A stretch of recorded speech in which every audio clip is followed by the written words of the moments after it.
Nombre, chapitre 19, la vache rousse, purification et grâce.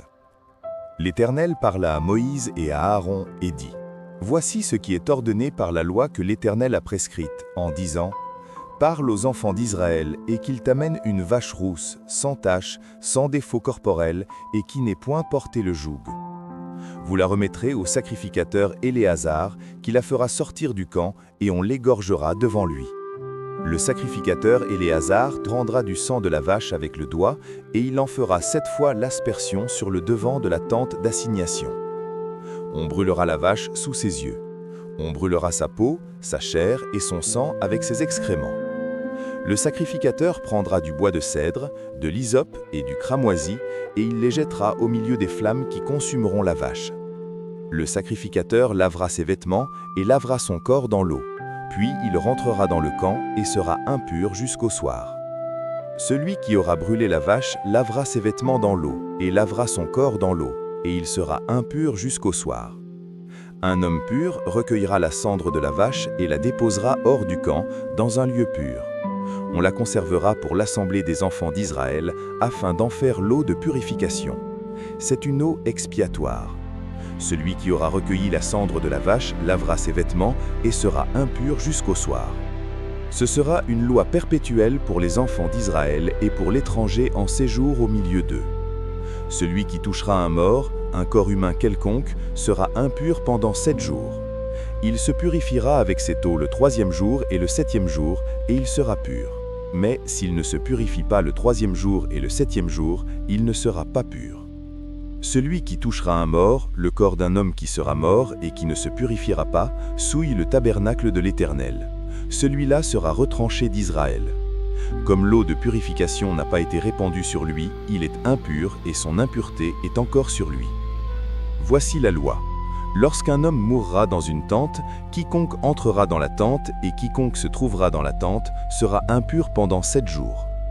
Tout va découvert, sur lequel il n'y aura point de couvercle attaché, sera impur. Quiconque touchera, dans les champs, un homme tué par l'épée, ou un mort, ou des ossements humains, ou un sépulcre, sera impur pendant 7 jours. On prendra pour celui qui est impur de la cendre de la victime expiatoire qui a été brûlée, et on mettra dessus de l'eau vive dans un vase. Un homme pur prendra de l'hysope et la trempera dans l'eau. Puis il en fera l'aspersion sur la tente, sur tous les ustensiles, sur les personnes qui sont là, sur celui qui a touché des ossements, ou un homme tué, ou un mort, ou un sépulcre. Celui qui est pur fera l'aspersion sur celui qui est impur le 3e jour et le 7e jour, et il le purifiera le 7e jour. Il lavera ses vêtements et se lavera dans l'eau, et le soir il sera pur. Un homme qui sera impur et qui ne se purifiera pas sera retranché du milieu de l'assemblée, car il a souillé le sanctuaire de l'Éternel. Comme l'eau de purification n'a pas été répandue sur lui, il est impur et son impureté est encore sur lui. En résumé, Dieu établit le rituel de la vache rousse sans défaut, dont les cendres mélangées à de l'eau servent à purifier ceux qui ont été souillés par le contact avec un mort. C'est un des rituels les plus mystérieux de la Torah. Méditons. Les théologiens voient dans la vache rousse une image prophétique de Christ, parfait, sacrifié hors du camp, dont le sacrifice purifie ceux que la mort a souillés. Notre purification ne vient pas de nos efforts, mais du sacrifice parfait de celui qui a tout donné. Prions. Jésus, merci d'être le sacrifice parfait qui me purifie de toute souillure. Lave-moi et je serai plus blanc que neige. Amen. Chers frères et sœurs, merci d'avoir suivi cette méditation sur Parole de Dieu au quotidien. Si cette vidéo t'a touché, mets un like, abonne-toi et active la cloche pour ne rien manquer. Chaque jour, laisse la parole de Dieu fortifier ta foi, apaiser ton cœur et illuminer ton chemin. Partage cette vidéo pour que la lumière de Dieu continue de briller dans le monde.